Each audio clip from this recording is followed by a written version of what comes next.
अपने आप को, एक तो आप इतना कमजोरी में आप आंक देते, हम तो कुछ है ही नहीं, हम तो कुछ कर ही नहीं सकते। इसका मतलब है तुम्हारा मन मर गया है, मृत्यु युक्त हो गया है। और जब मन मरता है तब ऐसी ही थोती बातें रहे, हम तो कुछ कर ही नहीं सकते। तुम क्यों नहीं कर सकते? जिन्होंने इतने बड़े बड़े काम किए हैं वो धरती पर पैदा हुए, आके आसमान से नहीं टपके। उनके पास इतना पावर आया, उनके पास इतनी क्षमता आई, उन्होंने अपनी नींद पूरी की। आप 6 घंटा रोज सोइए, कम से कम 6 घंटा। नींद नहीं आती है, कोशिश कीजिए, पाम धो के सोइए, कुल्ला करके सोइए, अजवाइन का पाउडर फंकी लगा करके सोइए। नींद का पूरा होना बहुत ज़्यादा जरूरी है। आपकी नींद पूरी नहीं होगी, शरीर टूट जाएगा, आप कुछ नहीं कर पाएंगे, बीमारियां पैदा हो जाएंगी। आप स्त्री पुरुष कोई भी, आपको बहुत कुछ करना है। मैं राम जी की कथा सुनाने को बैठा हूँ और इसमें राम श्रोता है, वो राम है जो 11,000 वर्ष तक इस धरती पर रहे। और प्रभु राम जी ने बहुत अद्भुत प्रश्न किए हैं। वो कहते हैं माँ की क्या जरूरत है, चलो माँ ने जन्म दिया, माँ अपना काम करे, बेटा अपना काम करे। गुरु जी ने क्या बारीकी से समाधान, क्या जरूरत है इस राज्य की, सत्ता, हमसे पूर्वज पहले लोग आए, बुद्ध सब दरा छोड़ गए, हम भी दरा छोड़ जाएंगे। ये क्या हो गया, ईंट के ऊपर ईंट रखी, इमारत बना दी। ये प्रभु राम जी ने कुछ ऐसे जिज्ञासाएं किए हैं, तो गुरुदेव ने उसका बहुत अद्भुत रूप से उसका समाधान किया। सुतीक्ष्ण नाम का जो एक ब्राह्मण बालक है, अनाथ है, मैया बाप है नहीं उसके, और एक गुरुजी के सानिध्य में आ गया है। उसने भारी पढ़ाई करी गुरुजी के सानिध्य में। उसने कहा कि भगवान को प्राप्त करने के ज्ञान ही काफी है, तो उसमें कर्म का भी सारा लेना पड़ेगा। तो गुरुदेव ने कहा कि जैसे पंछी, आप समझ रहे हैं मेरी लैंग्वेज, जैसे पंछी एक पंख से नहीं उड़ सकता, उसके लिए दोनों पंखों का होना जरूरी है, उसी प्रकार से व्यक्ति के कल्याण के लिए ज्ञान और कर्म दोनों की आवश्यकता है। ये दोनों चीजें उसके पास में हो, ज्ञान भी हो, कर्म भी हो। क्यों? ज्ञान के बिना वो ठीक कर्म नहीं कर पाएगा, और कर्म नहीं करेगा तो वो आलसी हो जाएगा, वो प्रमादी हो जाएगा। लोग बीमार होते हैं आजकल, बहनें मेरी बहुत ज्यादा बीमार हो रही हैं, और दिक्कत तो तब जब 25 साल में रोग आकर के घेर लेते हैं। तो इसका कारण ये है कि करते हैं तो आप लगे ही रहते हैं, नहीं करते तो करते ही नहीं है। पति बाहर, बेटा बाहर, ना तो तुम्हें चूल्हा जलाना है, ना तुम्हें कुछ बनाना है। आपको पता है चूल्हे की अग्नि के सामने चेहरे पर लीपा पोती करके भी जो तेज नहीं आ सकता, जो एक गृहिणी के चेहरे पर तेज आता है। अग्नि जलती है, उससे तेज बढ़ता है, उससे पुजारी के चेहरे पर तेज आता है जब वो आरती उतारता है, शंख बजाता है। शंख सैकड़ों प्राणायाम के बराबर ताकत दे देता है। ये चीजें सब होती हैं। तो घर गृहस्थी के काम से आप मुरझाइए नहीं, भोर में टाइम से सब काम टाइम से करो। सूर्य भगवान भी अपना टाइम खो दें तो हलचल मच जाएगी कि नहीं मच जाएगी? बिल्कुल मच जाएगी। देखें तो चाहे जब सो रहे हैं, जाग रहे हैं तो जाग ही रहे हैं, खा रहे हैं तो खा नहीं रहे, और खा रहे हैं तो खाते ही जा रहे हैं। ऐसा सिस्टम बिल्कुल बिगाड़ दिया, पूरा कूड़ा दान जिंदगी बना दी है। हम जैसे लोगों से फायदा उठा लो आप, और हम ही नहीं, ऐसे दुनिया में बहुत है। गुरुजनों का सानिध्य प्राप्त करो। मैं दिन में लगभग 200-250 लोगों को तो कम से कम मिलता ही हूँ रोज, और मेरे पास में ज़्यादातर ऐसे वही लोग आते हैं, हम बीमार हैं, बच्चे परेशान कर रहे हैं।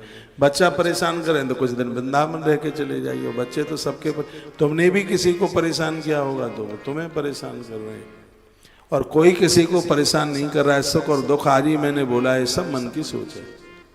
कोई क्या परेशान करे? कोई लाठी लेके पीठ में थोड़ी मारने को कोई भाग रहा है। बस आपने सोच लिया है परेशान कर रहा है तो आप परेशान हो रहे हैं। ये सोच, ये थोती सोच, यह है बिल्कुल मन की है। और आज मैं आपको ज्ञान और कर्म के साथ जोड़ने के लिए जा रहा हूँ। इस कथा को सुन लीजिएगा। आलसी बनना नहीं है, प्रमादी नहीं बनना, मेहनती बनना। मैंने तो अपने आसपास से काम चोरों की छुट्टी करना, उनको प्रार्थना करके हमने कहा अब आप अपने घर मम्मी पापा का काम संभालिए, आश्रम के लायक तो तुम है नहीं।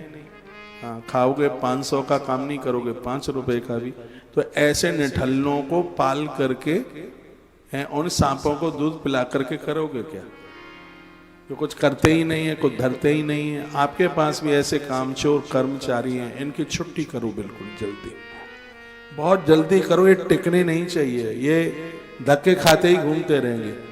ये काम को अपना नहीं समझ रहे हैं, इस काम को ये करेंगे नहीं तो इनकी तनख्वाह कहाँ से निकलेगी? पैसा का ऊपर से टपकेगा, ये तो सब कमाया जाएगा, ग्रोथ कहाँ से बढ़ेगी? काम नहीं तो दाम नहीं, सीधी बात है। काम नहीं तो दाम नहीं। हम लोग भी पानी पिए, कुछ तो खाएं जिससे प्राण चले, तो उसके लिए 18 घंटा काम करते हैं। अपनी बहादुरी नहीं गा रहे हैं, सबके लिए। बच्चा 12 साल का होवे तो काम करना आरंभ कर दे, 12 साल में कर दे काम करना। बेटिया 12 की हो, माता पिता का सहयोग करना आरंभ कर दे। काम करने से कभी कुछ परिपक्व होता है। घर में ऐसे बहुत काम होते हैं, पापा का काम है, मम्मी का काम है, परिवार का काम है, वृद्ध जनों का काम है। बूढ़े दादा 80 साल के और सुराई वो भर के ला रहे हैं, घर में 14 साल का छोकरा है, ये काय के लिए है? फिर घर में बेटी है, ये काय के लिए है? फिर तुम तो वैसे भी मशीन को भी डाल दोगे, काम धाम ना करेगी, कबाड़ा लग जाएगा। तो शरीर भी जब फिर कुछ करता नहीं है तो ये बीमार होता है। और कर्म सात्विक भावना के साथ होने चाहिए, जिसमें अपना कोई स्वार्थ न हो। नहीं तो कर्म कभी राक्षस भी बना देता है। जो जेब काटते हैं वो भी कर्म ही तो कर रहे हैं, जो डकैती डाल रहे हैं वो भी कर्म ही तो कर रहे हैं। इसलिए गीता में कर्म को प्रकार बताया है। एक कर्म ऐसा है जो हमारी दुर्गति कर देता है, एक कर्म ऐसा जो हमें भगवान बना देता है। वो कर्म ही तो है। कर्म में वासना की दुर्गंध नहीं, कर्म में उपासना की खुशबू होनी चाहिए। और ऐसा कर्म कीजिए जिसमें कोई निजी स्वार्थ नहीं है। बिल्कुल बच्चों को भी इसलिए पालिए क्योंकि ये बच्चे देश का भविष्य बने। तुम्हारी प्रॉपर्टी रखाएं इसलिए नहीं, ये देश का भविष्य बने। इनमें से कोई प्रधानमंत्री, कोई मुख्यमंत्री, कोई संत महापुरुष, इनमें से कोई ऐसा निकल करके आवे, उसके लिए उनका लालन पालन कीजिए। ये बुढ़ापे में तुम्हें नोट दें, पैसा तो तुमने जवानी में देख ले, क्या देंगे? अपना ही खर्चा चला लें, वो भी बहुत है। ये इनसे किसी भी प्रकार की कोई कामना रखनी ही नहीं है। श्रीमद् भागवत जी में 11वें स्कंद में एक वैश्या पूरी रात भर पराये पुरुषों का इंतजार करती रही। सुबह ही वहां से निकल करके महात्मा दत्तात्रेय जा रहे थे, वो रो रही थी। इतने में वो महात्मा उसके पास पहुंच गए। कहा, बहन तू काय के लिए रो रही है? वो बोलती है, मैं इसलिए रो रही हूं कि रात भर मैंने पराये लोगों का इंतजार किया।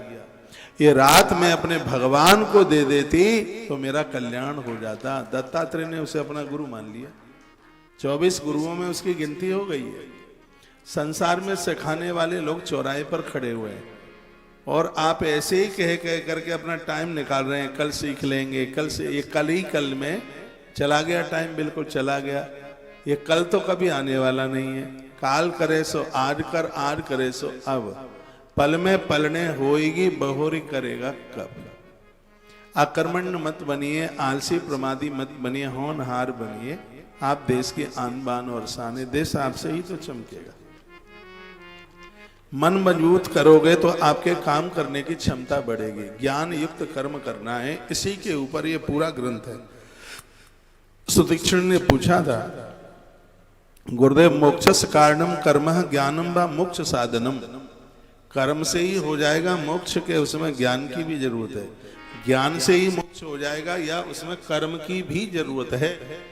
ये सुतीक्षण ने अपने गुरुजी से पूछा। गुरुजी समाधान के लिए होते हैं, लेकिन दुर्भाग्य है गुरुजी तो मकान बनवाने के लिए हो गए। कोई मंत्र बता दें, हम जप ले, मकान बन जाए, दुकान बन जाए, फैक्ट्री लग जाए, सब कंकड़ पत्थर वाली बातें हो रही हैं।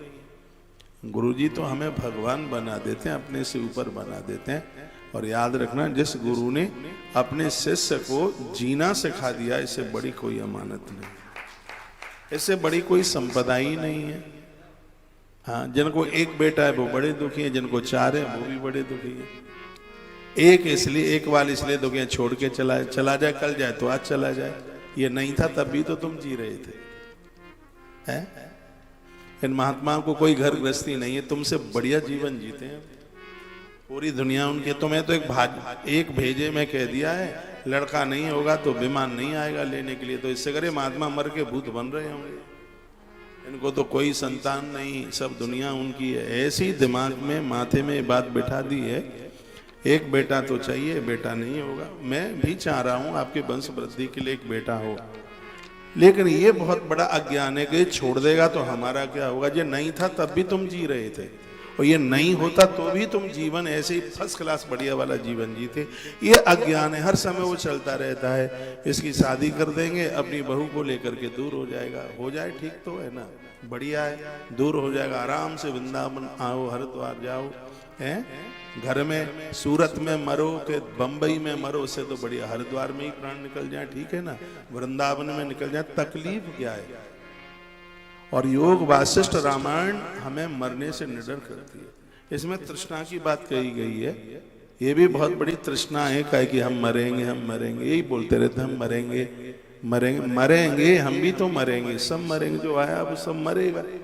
वो आया मरने के लिए, मरना तो है ही उसको मिटना है, मिटेगा। पेड़ भी मिटता है, बीज मिटता है, पेड़ बनता है, पेड़ मिटता है, लकड़ी बनकर यज्ञ की आहुति बन जाए, है यज्ञ की सामग्री को भगवान के पास तक पहुंचा देता है।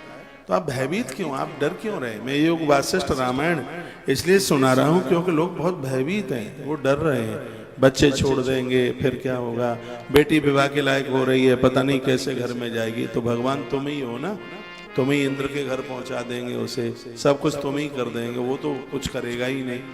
सब ये अपने ऊपर क्यों आप ले रहे हैं। आप सब कर्तव्य करते रहो, परिणाम भगवान के ऊपर छोड़ दो।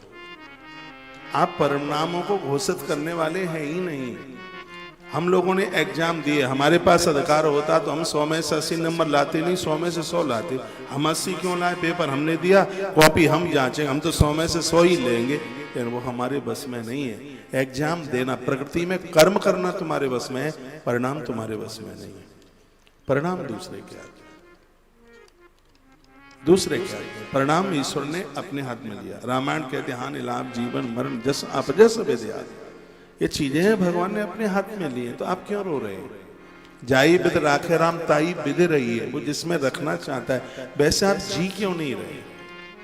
और मैं कहूंगा ये जन्म, अगला जन्म, उससे अगला जन्म, सब कर्म के ऊपर चलता है। आपको वही मिलेगा जो आप करके आए। फिर आप रोए पति ऐसा, पत्नी ऐसी, बच्चे ऐसे हैं। दुर्योधन बदमाश है तो खोटे कर्म धृतराष्ट्र के हैं। ये भगवान श्री कृष्ण ने धृतराष्ट्र को बताया, वो अंतर्यामी है, वो तो आगे पीछे का सब समझते हैं। वो कहते हैं पहले जन्म में भी तू राजा था, बदमाशी बहुत थी, तू मांसाहारी था। एक ब्राह्मण तेरे यहाँ 100 हंस के बच्चे छोड़ करके वो प्रयाग नहाने को चला गया, तू इतना मांसाहारी था कि हंस के 100 ही बच्चों को भून भून के खा गया।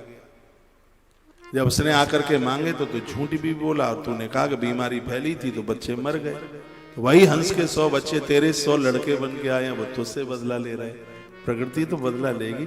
मैंने इनके साथ बुरा किया है, ये प्रकृति का रूल है। इधर देखिए, ये मैंने मान लिया उदाहरण के तौर पर इनके साथ बुरा कर दिया, देर हो सकती है, अंधेर नहीं, प्रकृति उसका रिटर्न करेगी बिल्कुल। अच्छा करो तो अच्छे का, बुरा करो तो बुरे का। और इसी बात के लिए हम खूब गला तान तान करके सब लोगों को बता रहे हैं, बोल रहे हैं, जो जैसा करेगा भैया उसका परिणाम भोगेगा।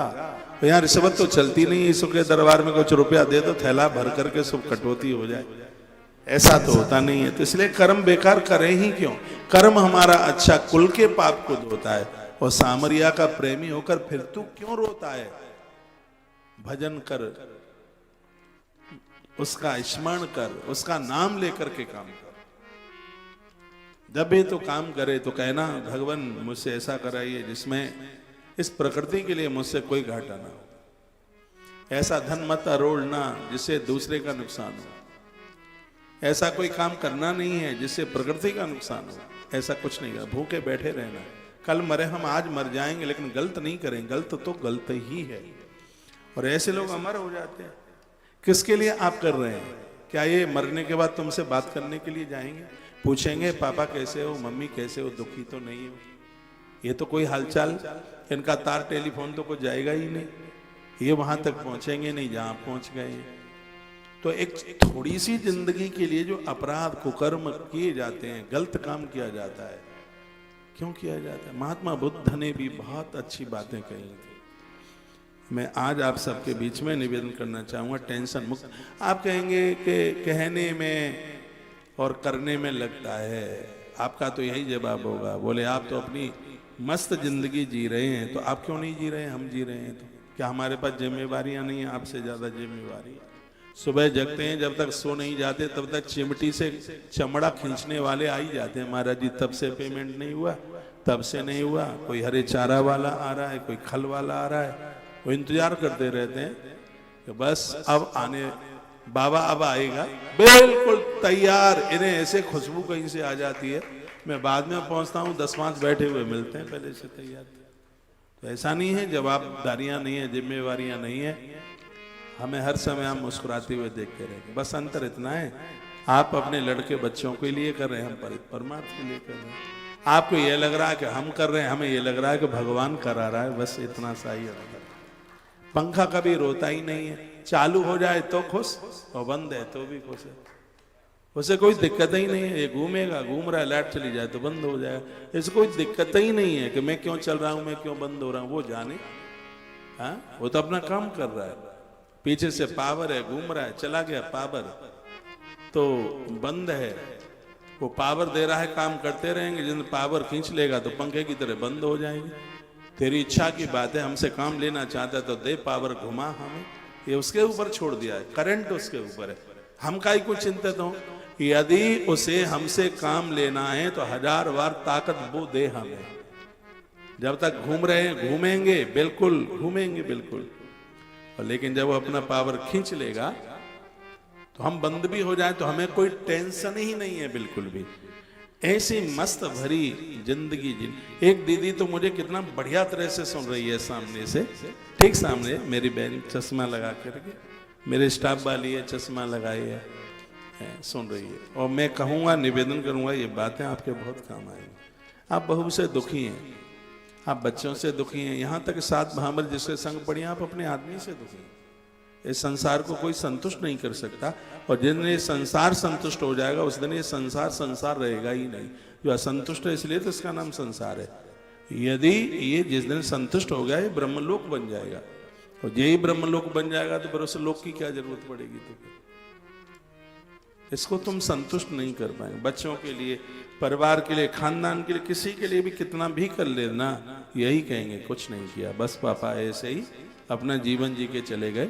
सोनू के पापा तो इतना प्लॉट दे गए, इतना सब कुछ दे गए, फरीदाबाद में दे गए, बल्लभगढ़ में दे गए, वहाँ दे गए, जहाँ दे गए। हमारे पापा तो हमें कुछ काय को दे जाते, तुम्हारे पापा तुम्हें बड़ा कर दिया है, खाला पिला करके तैयार किया, तुम 20 नाखूनों से करो ना, है 2 करो, वो नहीं दे पाए।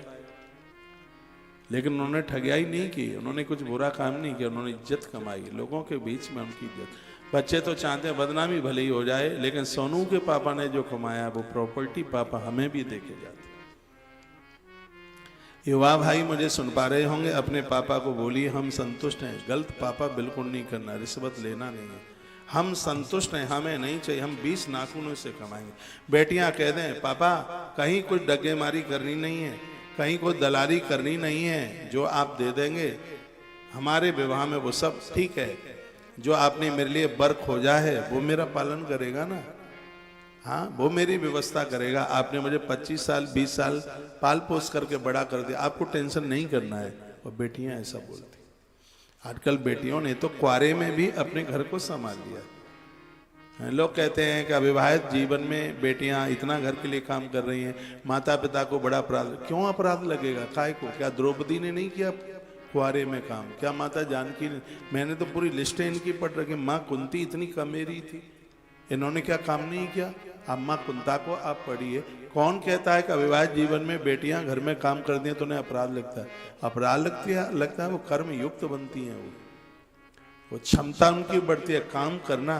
किसी ने कहा था कर्म ही मेरी पूजा है, और इस बात को मैंने मंत्र के रूप में पालन किया है। जैसे ओम नमो भगवते वासुदेवाय मुझे मंत्रों में बहुत प्रिय मंत्र है, मुझे बहुत ही ज्यादा, वैसे मेरी धमनियों में से आवाज निकलती है, लेकिन उसी प्रकार से कर्म ही मेरी पूजा है, कर्म ही मेरी पूजा है। कर्म को अपनी साधना बनाइए, आराधना बनाइए, फालतू में पड़े रहना नहीं है। सोने का भी टाइम, दोपहर में 50 मिनट सोइए, बस बहुत है।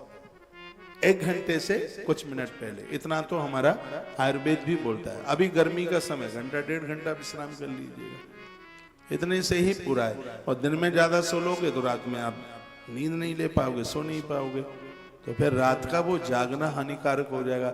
रात को आप जाग जाओगे तो दूसरे दिन आप काम नहीं कर पाओगे, पावर नहीं रहेगा, ताकत नहीं रहेगी, शक्ति नहीं रहेगी। अकर्मण्य मत बनिए, कर्म युक्त जीवन, कर्म ही मेरी पूजा है।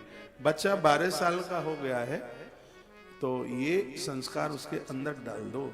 बच्चा 12 साल का हो गया है, उसका बिस्तर आपको तैयार नहीं करना है, उसका बिस्तर वो खुद तैयार करेगा। तुम क्यों करोगे? 12 साल कम होता है क्या? है 12 साल कम नहीं है। 4 साल और बाद में तो अभिमन्यु बन जाएगा, वो पहलवान बलवान। 12 साल में माथे का बौद्धिक विकास हो जाता है। 12 साल कम नहीं होते। आचार्य चाणक्य ने 12 वर्ष के बच्चे को कहा ये इस उम्र में जितना याद कर लेगा और कोई उम्र ही नहीं है याद करने की। तो 12 साल से 16, 17, 18 साल तक का जो समय है, इसमें दिमाग बहुत जल्दी पकड़ता है, बहुत ज्यादा पावरफुल दिमाग होता है इस उम्र में। और आप उसको अभी छोटा मान रहे हैं। वो अपना बिस्तर वो तैयार करेगा, आप क्यों करेंगे? वो खुद करेगा। वो अपने कपड़े तैयार करेगा, अपनी अलमारी सजाएगा, अपनी किताबें सजाएगा। वो आपने 12 साल जिम्मेवारी निभाई है।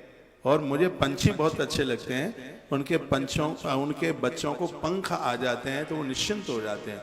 और तुम्हारे बच्चे जितने बड़े हो रहे हैं आप उतने टेंशन में जी रहे हैं।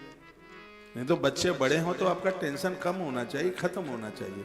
ये बच्चे छोटे छोटे होते हैं तब टेंशन कम है, और ये बड़े होते जा रहे हैं तो आपको और ज्यादा टेंशन हो रहा है। बच्चों को उतना टेंशन नहीं, हम क्यों नहीं कमा रहे, आपको टेंशन है क्यों नहीं कमा रहे। आप उनको योग्य बना दीजिए। योग्यता आपने उन्हें योग्य बना दिया। भूखों मरे जिम्मेवारी आपकी है, आप ये जिम्मेदारी उनकी है, आपकी नहीं है। 7 पीढ़ियों को बिठा करके खिलाना, ये आपने गंगा जली नहीं ले रखी है। मैं भी 2-3 दिन पहले कहीं किसी प्रवचन में था, इस बात के ऊपर मैंने जिक्र किया था। और मैं वह बोलता हूं जो मैंने ग्रंथों में मैंने पढ़ा। ये ग्रंथ तो हमारे लिए संजीवनी बन गए। तो चेले ने कहा, सुतीक्षण ने कहा, गुरुदेव तो आप मुझे यह आप बता दें कि व्यक्ति का मोक्ष ज्ञान से होगा या कर्म से होगा या कर्म और ज्ञान दोनों से होगा, इसके बारे में आप बिल्कुल बता। तो अगस्त ने कहा, ओवाभ्यामेव पक्षाभ्याम यथाखे पंक्षिणा गति तथैव ज्ञान कर्मभ्याम जायते परमं पदम। क्या जवाब दिया? उन्होंने कहा कि सुनिए, आपने बड़ी अच्छी बात मुझे पूछी है और मैं तुमको बता रहा हूं। वो कहते हैं कि आकाश में उड़ने के लिए एक पंछी के लिए 2 पंख चाहिए। वो 2 पंख के बिना उड़ नहीं सकता। जैसे आकाश में दोनों ही परों से पंछी उड़ते हैं, एक से नहीं, वैसे ही ज्ञान और कर्म दोनों से ही परम पद को प्राप्ति होती है। ये बात मुझे इतनी अच्छी लगी, मैंने अपने विद्यार्थी काल में, मुझे आज भी ध्यान है, ये बात मैंने 1996 में पढ़ा था। तो 4 ये और 26 30 साल पहले बात मैंने पढ़ी।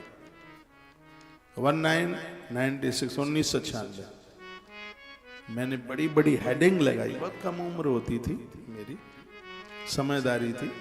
इस शब्द ने हमारा जीवन बदला कि कर्म की कितनी आवश्यकता। हम लोगों ने रात रात भर चक्की चलाई गौ माता के लिए, गोबर उठाया गौ माता का, रोटियां बेली, बड़े बड़े कहाट, बहुत बड़ी बड़ी कढ़ाइयाँ साफ करी। और वो कर्म करना हमारे लिए आराधना बना, पूजा बना। इसी वृंदावन की बात कर रहा हूँ। और इससे हमने अपना जीवन आनंदित मग्न कर लिया। वो लोग कैसे हैं जो ऐसे आलसी प्रमादी पड़े रहते हैं, कुछ करते नहीं। मेरे आसपास रहने वाले इन बाबाओं को भी मैं बोलता हूँ, जो मेरे आसपास से ही पूरे दिन माला पकड़े हुए, हाँ, कभी माला पकड़ करके ये भी बता देते हैं हम पूरे दिन भजन करते हैं, लेकिन गिलास में ठोकर मार के चलते हैं। रास्ते में चाय का गिलास पड़ा है तो मुंह ऊंट की तरह उठा करके, इसी आश्रम की बात बता रहा हूँ। वो इतने बड़े महान, इतने बड़े महापुरुष हैं कि वो गिलास को उठा करके रख नहीं सकते कहीं एक जगह पर। झाड़ू पहुंचा तो छोड़िए, अपना कमरे ही साफ कर लें तो ही बहुत है। बड़े बड़े चश्मा लगा करके, जितना बड़ा ट्रक का शीशा होता है, और ठोकरें मार मार करके चल रहे हैं। मानते जी कर नहीं पाएंगे कुछ हाथ से। अब और किसी के लिए तो मैं नहीं बोल सकता, मैं आश्रम के लिए बोल लूं। हम लोग निठुल्ले नहीं हैं, आक्रमण्य नहीं हैं, काम करने में श्रद्धा है। कहीं भी रहें, जहां भी रहें, जितने समय तक रहें, शरीर से ऊपर काम कीजिए।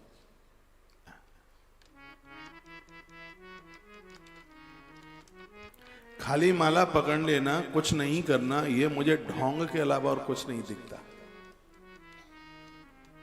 सिर्फ और देखो, जब वो माला पकड़ रहे हैं, या तो उस माला को पकड़ने में मन में भगवान चल रहा हो, मन में भगवान चलता नहीं, चाय चलती है, खाने इतना बज गया है, चाय चाहिए, माला में मन नहीं लग रहा है। कितना बज गया है, माला हाथ में, कितना बज गया, 5 बजे। अरे हम तो 4 बजे ही चाय पीते, 1 घंटा और ज्यादा हो गया है, चाय मिली नहीं है। तो आप ये बताइए कि ऐसा भजन कामयाब होगा कहीं? भजन में तो आदमी को अपनी सुध नहीं रहती, तो इंद्रियों से बहुत ऊपर चला जाता है, लोथड़ा पड़ा रह जाता है। मैं सुबह ध्यान लगाता हूँ, भगवान की कृपा से परमात्मा की गद्दी पर बैठा हूँ मैं। झूठ बोले नालायक कोई, घंटा 1.5 घंटे के लिए ऐसा लगता है कि हम बहुत बड़े कहीं बियड़ में हैं, जंगल में हैं, कहीं नदी के किनारे। सत्य है ये, बिल्कुल ऐसा लगता है कि हम कहीं एक अलग की किसी दुनिया में बैठे हुए हैं। 1 आध घंटे का इतना आनंद होता है, और वो सुबह का आनंद शब्दों में उसको व्यक्त नहीं किया जा सकता। दिन में आप मुझे कहीं माला लिए आप देखे नहीं रहते, कभी माला कहाँ होती है। दिन में आप सबके बीच में होता हूँ, काम कर रहा होता हूँ, कुछ सुना रहा हुआ होता हूँ, माला तो होती नहीं है हाथ में।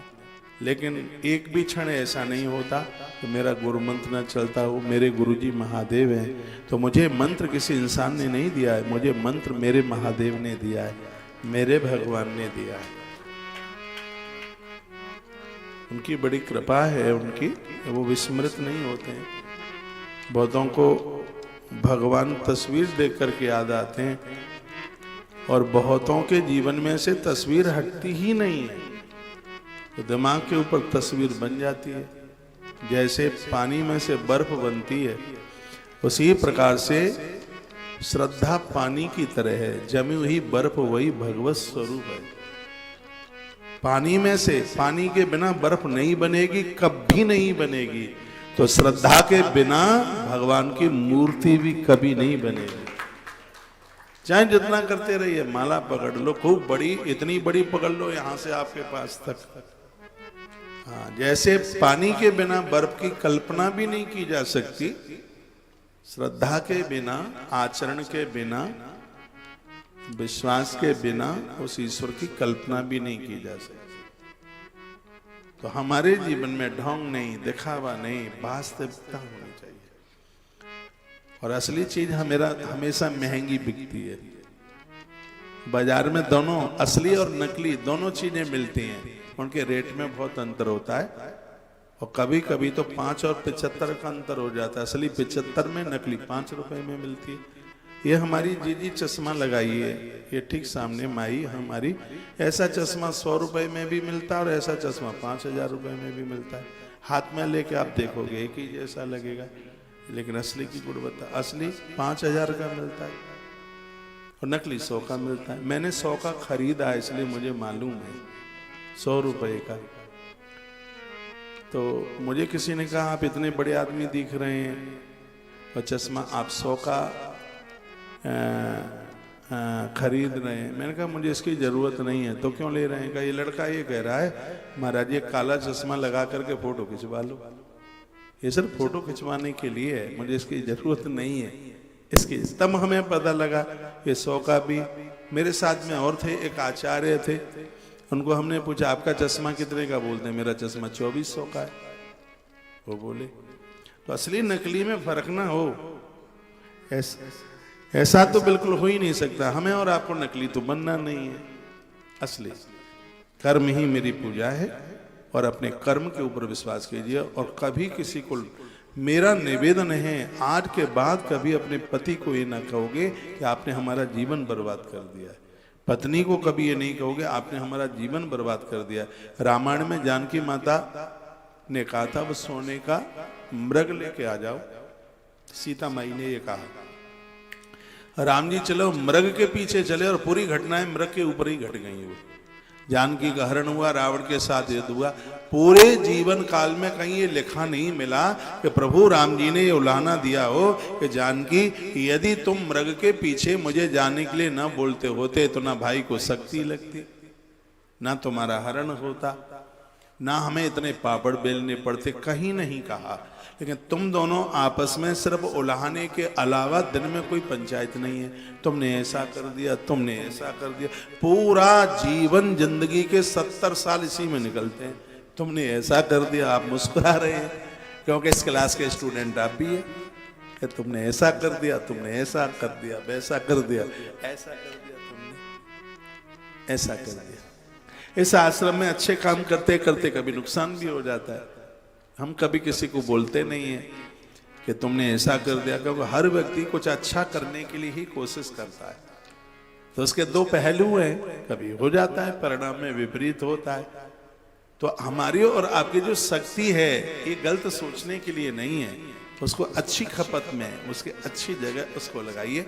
ये पावर बहुत काम का है और इसको ये तुम यहीं इसको खत्म कर दोगे तो अच्छे काम के लिए शक्ति कहाँ से लाएंगे आप? फालतू की सोच में एनर्जी को खत्म कर देंगे। लड़ाई में क्या, लड़ाई में एनर्जी खत्म नहीं होती है, बहुत भारी एनर्जी खत्म होती है लड़ाई में। इसका परिणाम क्या है? बिखरापन है और क्या है। तो आपके पास जो पावर है, आपके पास जो शक्ति है, उसको कहीं अच्छी जगह उसको लगाइए तो उसके रिजल्ट बहुत अच्छे आएंगे।